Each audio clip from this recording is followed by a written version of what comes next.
سیاسی ماحول گرم ہو رہا ہے، اس کے اوپر بات کر لیں گے، یہ آن گوئنگ چیز ہے، وہ تو بات کرنی ہے، لیکن جو اہم ترین معاملہ ہے میرے خیال میں جس کے اوپر ہماری توجہ ضرور ہونی چاہیے اور جو بڑی خبر بنتا رہا وہ ہنگامہ جو ایک ٹی وی چینل کے اوپر مراد سعید جو وزیر ہیں وزیر اعظم پاکستان عمران خان کی کابینہ میں اور ان 10 وزراء میں شامل ہیں جن کو اسناد سے نوازا گیا اور اس فہرست کے اندر پہلے نمبر پر ہیں، ان کے بارے میں ایک پروگرام میں بات چیت کی گئی اور جس کے اوپر پاکستان تحریک انصاف کی طرف سے بڑا شدید رد عمل آیا۔ اسد عمر صاحب نے اس کے اوپر اس کو کنڈیم کیا، شاہ محمود قریشی نے اس کو کنڈیم کیا، پیمرا نے ایکشن لیا اور چینل کو آف ایئر کر دیا گیا۔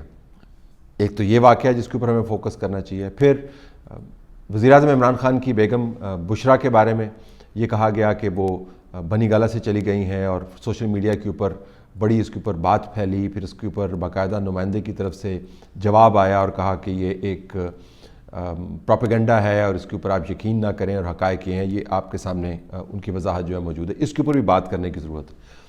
پہلے تو میں آپ کو بتا دوں کہ کسی طور جو ٹیلی ویژن چینل کے اوپر ہوا اس کو آپ نہ ڈیفینڈ کرنا چاہیے، نہ کر سکتے ہیں، نہ اس کی کوئی صحافیانہ بنیاد ہے۔ کسی کو کوئی حق نہیں ہے کہ کسی شخص کی ذاتی زندگی کے بارے میں وہ اس قسم کے گھناؤنے الزامات لگائے یا بالواسطہ طور پر جس کو ونک طریقہ کہتے ہیں، یعنی ایک طرف سے آپ بات بھی کر رہے ہیں پھر دبے الفاظ میں الزام بھی لگا رہے ہیں، اور دبے الفاظ میں الزام لگانے سے مراد یہ نہیں ہوتا کہ الزام دب جاتا ہے، وہ زیادہ کھل کے الزام لگتا ہوا آپ کو نظر آتا ہے۔ کوئی گنجائش ہی موجود نہیں ہے صحافت کے اندر، تجزیہ نگاری میں بھی اس میں کوئی گنجائش موجود نہیں ہے۔ یہ فریڈم آف ایکسپریشن کا بدترین استعمال ہے، تو اس کو ہم کنڈیم کرتے ہیں، یہ اس کی کوئی ہونا ہی نہیں چاہیے اس قسم کا کام۔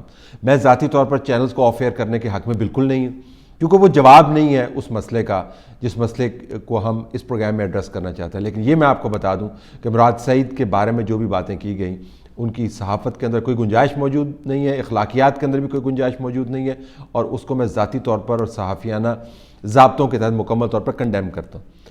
اسی ضمن میں بشرا بی بی کے بارے میں جو باتیں پھیلائی جاتی ہیں میں ان کو بھی کنڈیم کرتا ہوں، اور ایس ٹی ایچ کے اندر آپ کو علم ہے کہ ہم نے بارہا یہ بات کی کہ جس بات کا ثبوت آپ کے پاس اویلیبل نہیں ہے یا جس کی جو مکمل طور پر ذاتی معاملہ ہے اس کو آپ بحث کے اندر لا کر اور الزامات کی بھرمار آپ نہیں کر سکتے۔ تو بشرا بی بی پاکستان کی تمام خواتین کی طرح مقدم ہے ان کی عزت، اور ان کے گھر کے اندر کیا ہوتا ہے کیا نہیں ہوتا ہے اس کا کوئی لینا دینا ہی نہیں ہے۔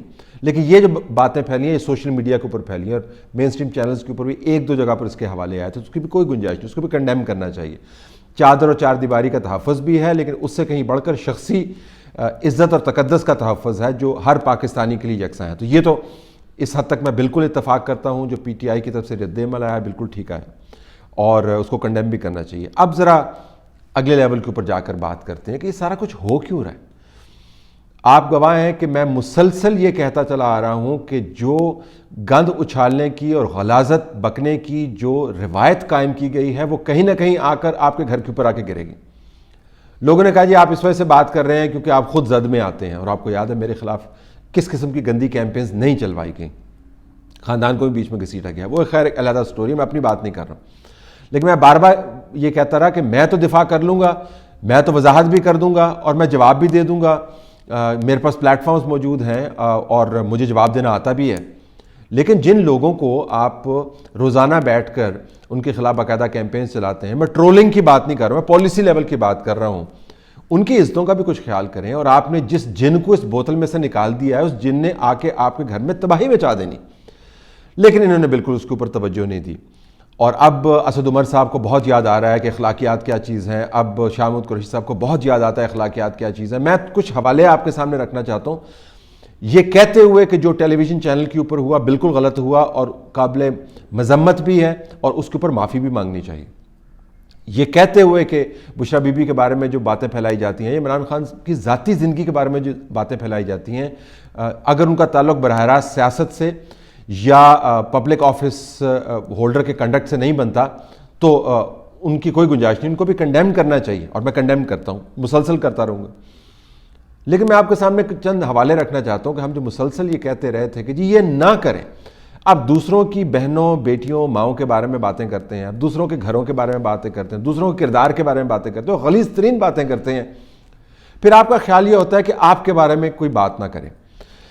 تو کیا کیا کہتے آ رہے تھے؟ پہلے تو میں مریم نواز صاحبہ کے بارے میں، اور ہم نے کچھ ایسی چیزیں چنی ہیں جو ہماری ایڈیٹوریل پالیسی کے آپ سمجھے خلاف ہی ہیں، لیکن چونکہ مثال ہم نے بنانی ہے تو آپ کے سامنے رکھنے. تو یہ منسٹرز بات کر رہے ہیں، یہ بڑے پسندیدہ منسٹر ہیں عمران خان صاحب کے. یہ کیا بات کر رہے ہیں مریم نواز کے بارے میں؟ ذرا لہجہ سنیے گا. پبلک میں کھڑے ہو کے بات کر رہے ہیں، کونے میں کھڑے ہو کے بات نہیں کر رہے، پبلک میں کھڑے ہو کے بات کر رہے ہیں، اور کس لہجے میں بات کر رہے ہیں اور کیا بات کر رہے ہیں، سنیے. یہ کہتی ہے کہ جیسا منہ ویسے تھپڑ. میرے پاس ایسی ایسی باتیں ہیں کہ خدا کی قسم اتنے تھپڑ پڑیں گے تمہارے منہ پہ جو ہمارے پیسوں پہ تو نے 8 کروڑ کی سرجری کرائی ہے. یہ اتار کے تیرا اصل چہرہ قوم کے سامنے لے آؤں گا. مریم کمپین پہ آئی ہوئی ہے، یہ بھی سن لو، آن ریکارڈ سن لو. خوبصورت تو ہے،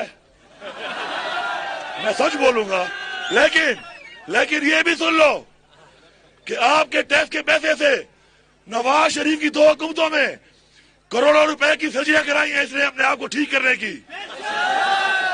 یہ خوبصورتی بھی آپ کے پیسوں کی ہے، یہ آپ کا مال ہے. ایک آزاد جموں اینڈ کشمیر کے انتخابات کے دوران تھا اور ایک اس سے پہلے کی ساؤنڈ ہے. بہت ساری اور ساؤنڈز بھی میں نکال سکتا ہوں. تو یہ ایک منسٹر ہوئے. شیخ رشید صاحب بلاول بھٹو زرداری کے بارے میں کیا زومانی باتیں کرتے ہیں، یہ بھی سن لیجئے. اول تو مجھ پہ بھی تنقید کر رہا ہے. مجھے تو ڈر ہے کسی دن اپنے کپڑے پھاڑ کر یہ تھانے چلے جائے گا کہ شیخ رشید نے چھیڑا ہے، اور پھر عمران خان کو کہے گا کہ اس نے مجھے چھیڑا ہے، اس کو وزارت سے نکالو. بلاول مجھ سے مانگے نا، میں پکڑاؤں گا اس کو استعفیٰ. فضل الرحمان کے ہاتھ میں تو نہیں دے سکتا نا میں استعفیٰ. بلاول مجھ سے مانگے، اس کے ہاتھ میں دوں گا استعفیٰ. اب مجھے کوئی تشریح کرنے کی ضرورت نہیں ہے کہ وہ کیا کہہ رہے ہیں. یہ انٹیریئر منسٹر ہیں، گنڈا پور صاحب بڑے چہیتے منسٹر ہیں، پورٹ فولیو بھی ان کے پاس ہیں، اور رائٹ ہینڈ مین ہے عمران خان صاحب. پارلیمان کے اندر بلاول بھٹو زرداری کے بارے میں کیا کیا آوازیں لگائی جاتی ہیں. یہ پارلیمان کی بات کر رہے ہیں، اسمبلی کے اندر بیٹھ کے کیا باتیں کی جاتی ہیں، اور پیچھے خواتین بھی بیٹھی ہوئی ہیں پی ٹی آئی کی، برابر میں ان کے منسٹر بھی گنڈا پور صاحب بیٹھے ہوئے ہیں، اور دیکھیں آوازیں کیا لگا رہے ہیں.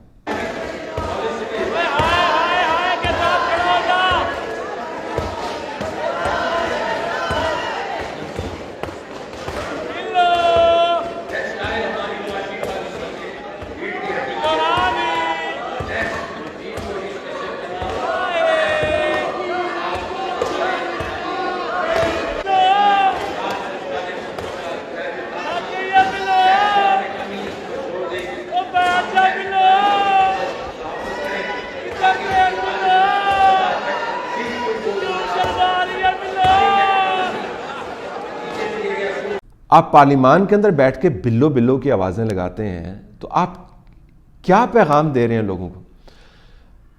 یہ چند ایک میں نے مثالیں آپ کو دیں. ریحام خان کے بارے میں شیخ رشید نے کیا بیان دیا، ہم وہ پورا بیان شاید نہ چلا پائیں، لیکن چند ایک حصے آپ کے سامنے رکھنا چاہتے ہیں. میں نے بہت ساری طوائفوں کو نکاح کے بعد شریف ہوتے دیکھا ہے. ریحام خان اس بدھو بائی سے بھی گئی گزری عورت تھی. آپ یقین کریں بدھو بائی کی جیسی 1000 طوائفیں بھی مل جائیں نا، وہ ریحام خان سے بہتر ہوگی. یہ ریحام خان کے بارے میں انٹیریئر منسٹر صاحب فرما رہے ہیں. وزیر اعظم کی کچھ میں مثالیں بہت ساری دے سکتا ہوں، لیکن بات طویل ہو جائے گی. میں صرف طلال چودھری کے کیس کے اندر ان کی ایک ساؤنڈ آپ کو سنوانا چاہتا ہوں، جو کھڑے انہوں نے پبلک میں یہ بات کی. چند دن پہلے میں نے دیکھا کہ ان کا ایک سینئر عہدیدار صبح کے 3 بجے کسی خاتون کے گھر تنظیم سازی کرنے چلا گیا.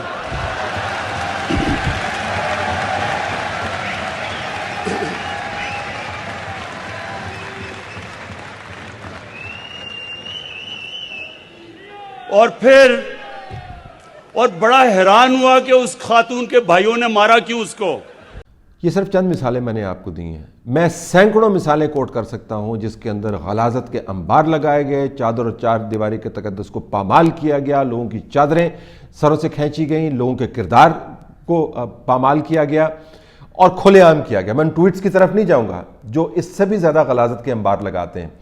تو اس وقت تو شاہ محمود قریشی صاحب کو اور اسد عمر صاحب کو اور تمام جو دوست ہیں جو اس اصولی موقف کے اوپر قائم ہیں کہ جی یہ نہیں ہونا چاہیے، اس وقت تو ان کی کوئی نہ ان کی جو اصول پسندی جاگتی ہے نہ ان کی انسانیت جاگتی ہے، اس وقت تو سب کچھ قابل قبول ہے، دائیں بائیں یہ ساری باتیں ہو رہی تھیں کیونکہ کسی دوسرے کی بیٹی انوالو ہے، کسی دوسرے کا گھر انوالو ہے، کسی دوسرے کی عزت انوالو ہے۔ اور الزام جو ہے صرف ذاتی نوعیت کا نہیں ہے، جب آپ لوگوں کی ریپوٹیشنز، پروفیشنل ریپوٹیشنز کو تار تار کرتے ہیں اس وقت آپ کو خیال نہیں آتا جس قسم کی ٹرولنگ خوشی کے ساتھ کی جاتی ہے سیاستدانوں کی اپنے اوپوننٹس کی، اس کی مثال کہیں اور سے نہیں ملتی، صرف پاکستان سے ہی ملتی ہے، اور کرنے والی جماعت کے اندر بھی آپ کو ایک آدھ جماعت کا ہی نام نظر آتا ہے اور اس کو آفیشلی انڈورس کیا جاتا ہے۔ یہ جو ابھی پی ٹی آئی کے جو انفارمیشن سے ڈیل کرنے والے بڑے اہم شخص ہیں جواد صاحب، جنہوں نے جوائن کر لی پاکستان مسلم لیگ نون، انہوں نے ٹی وی کے اوپر بیٹھ کے آپ کو بتایا تھا کہ کس طرح عمران خان صاحب کو زیادہ وہ لوگ پسند ہیں جو ٹی وی کے اوپر جا کے اوپوننٹس کو گالی دیں۔ تو کلچر کو آپ نے پروموٹ کیا، اور کلچر جو ہے وہ ذاتی کردار کشی نہیں ہے، وہ صرف وہ الزامات کا ایک ایسا غلاظت سے بھرا ہوا سمندر ہے جو آپ نے انلیش کر دیا ہے، جس نے سب گھروں کو اب تہس نہس کر دینا ہے، اور اس کے سیکیورٹی امپلیکیشنز بھی ہوتے ہیں۔ میں ذرا بات اور آگے لے جاتا ہوں، آپ کے سامنے رکھ دیتا ہوں کہ یہ جو خانیوال کے اندر ہوا جو موب لنچنگ ہوئی، یہ الزام ہی تھا نا، اس کے اوپر الزام لگ گیا، اس موب نے لنچ کر دیا۔ یہ سری لنکن کے ساتھ ہوا ہے، الزام ہی تھا نا، لنچ کر دیا۔ احسن اقبال صاحب کو جو گولی لگی تھی، الزام ہی لگایا تھا نا اس حکومت کے اوپر کہ اتنے اہم دینی معاملے کے اوپر یہ حکومت کمیٹڈ نہیں ہے، اور لہٰذا ان کے لوگ جو ہیں ان کے خلاف فتوے دلوائے گئے تھے کیونکہ سیاسی گین آپ نے کرنا تھا، تو اس کا ان کے اوپر اسیسینیشن اٹیمپٹ کی بنیادی وجہ تو یہی بنی تھی نا۔ تو آپ کا خیال ہے کہ آپ الزام لگا سکتے ہیں کیونکہ آپ کو کسی قسم کے احتساب کا تصور نہیں ہے، آپ کے ذہن کے اندر کوئی رکاوٹ ہی نہیں ہے۔ آپ کا خیال ہے آپ الزام لگا سکتے ہیں، اس کا جواب نہیں آئے گا۔ آپ کا خیال ہے کہ آپ الزام لگا سکتے ہیں، اس کے نتائج نہیں نکلیں گے۔ یہ تینوں خیال آپ کے غلط ہیں۔ جب آپ الزام کے کلچر کو پروموٹ کریں گے، جب آپ غلاظتوں کے انبار لگائیں گے دوسروں کے خلاف، تو یہ غلاظتیں آپ کے گھروں کے اوپر گریں گی، اس کو آپ روک نہیں سکتے۔ اب یہی عمل شروع ہوا ہے۔ اب ہوگا کیا، ہم جیسے لوگ جو ہیں وہ تو اقلیت کے اندر ہیں اور یہ بات کرتے رہیں گے، اور یہ میں آپ کو بتا دوں کہ گند رکے گا نہیں، باوجود اس کے کہ ہم جیسی اقلیت جو ہے یہ بات کرتی رہے گی کہ آپ کو یہ نہیں کرنا چاہیے، تو یہ گند رکے گا نہیں، یہ مزید بڑھے گا۔ اور ابھی تو طاقت میں ہے تو یہ سب کچھ ہو رہا ہے، تو جب طاقت میں نہیں ہوں گے، جب میڈیا کنٹرول میں نہیں ہوگا، جب پریس کانفرنس کے اندر اپنے من پسند کے لوگ نہیں بیٹھے ہوں گے، تو تب کیا کریں گے، یہ ایک علیحدہ کہانی۔ لیکن میں یہ سب کو بتا دوں کہ جب بھی یہ تمام لوگ جنہوں نے اس غلاظت کے انباروں کی بنیاد فراہم کی، جب ان کے ساتھ وہ کچھ ہو رہا ہوگا جو اب ہلکا ہلکا ہونا شروع ہوا ہے، تو ہم جیسے لوگ کھڑے ہو کے کہیں گے کہ یہ ان کے ساتھ غلط ہو رہا ہے، کوئی اور ڈیفینڈ نہیں کرے گا۔ بہرحال سوچنے کا معاملہ یہ نہیں ہے کہ ٹی وی چینل کے اوپر کیا بات ہوئی، سوچنے کا معاملہ یہ ہے کہ اس قسم کے ماحول کو پیدا کس نے کیا، نرچر کس نے کیا، اس کو تقویت کس نے دی، اس کو سپورٹ کس نے کی، اور ابھی بھی اس ماحول کو آپ جاری رکھے ہوئے ہیں۔ جب آپ کے منسٹرز، جب آپ کی قیادت لوگوں کی عزتوں کی پامالی کرے گی تو کسی کی عزت محفوظ نہیں ہوگی۔ یہ کوئی بہت بڑا راکٹ سائنس نہیں ہے، یہ بڑا سادہ سا فارمولہ ہے۔ اس سادے سے فارمولے کو وہ نہیں سمجھ پائے اور اب سب کو بھگتنا پڑ رہا ہے۔ تو اللہ سب کی عزتیں محفوظ رکھے، اور ابھی بھی وقت ہے کہ غلاظت کے انبار لگانے بند کر دیں، اور دعا یہ کریں کہ وہ وقت نہ آئے جب سب کے سب جو ہیں اس انبار کے اوپر پھینکے جائیں، اور اس کی غلاظت ان کے ساتھ بھی لگے جو کہ لگنی شروع ہو گئی ہے۔ تو اس کو ہم بالکل کنڈیم کرتے ہیں دوبارہ، یہ نہیں ہونا چاہیے، اس کی صحافت میں کوئی گنجائش نہیں ہے، لیکن ایکسپلین کرنا ضروری تھا کہ یہ ہو کیوں رہا ہے۔